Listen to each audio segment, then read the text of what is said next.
बहुत समय पहले एक छोटे से कस्बे में रामू नाम का गरीब मोची और उसकी पत्नी सीता रहते थे। रामू बचपन से ही जूतों की मरम्मत और सिलाई करना जानता था। वह बेहद ईमानदार और मेहनती था, पर उसके पास पैसा कभी ज्यादा नहीं ठहरता। दिन भर वह बाजार की छोटी सी दुकान में बैठा जूते बनाता, मरम्मत करता और ग्राहकों से बहुत ही कम दाम लेता।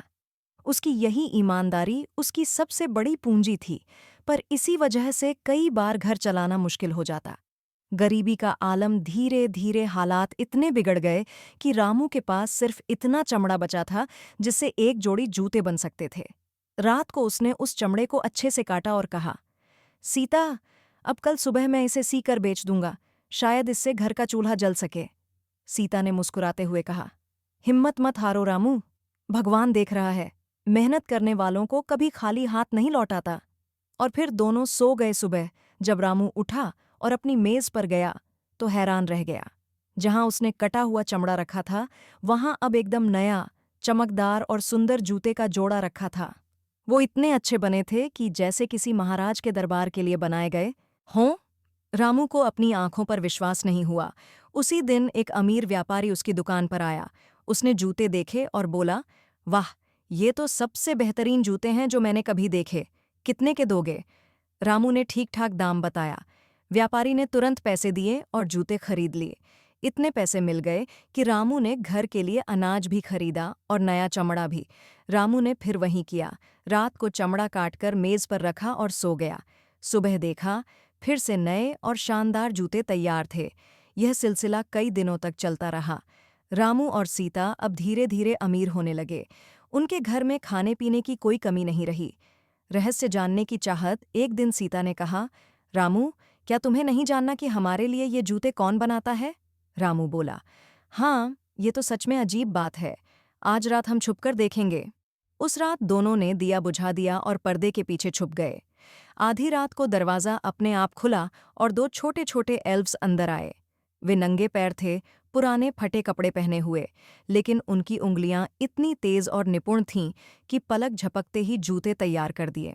फिर वे मुस्कुराए और गुनगुनाते हुए वहां से चले गए। रामू और सीता ये देखकर भावुक हो गए। आभार चुकाने का फैसला सीता बोली, रामू, देखो ये कितनी मेहनत करते हैं, पर इनके पास पहनने के लिए ढंग के कपड़े तक नहीं हैं। हमें इनके लिए कुछ करना चाहिए। रामू बोला, हाँ, तुम सही कहती हो। कल से मैं इनके लिए छोटे छोटे जूते बनाऊंगा और तुम कपड़े सिल देना।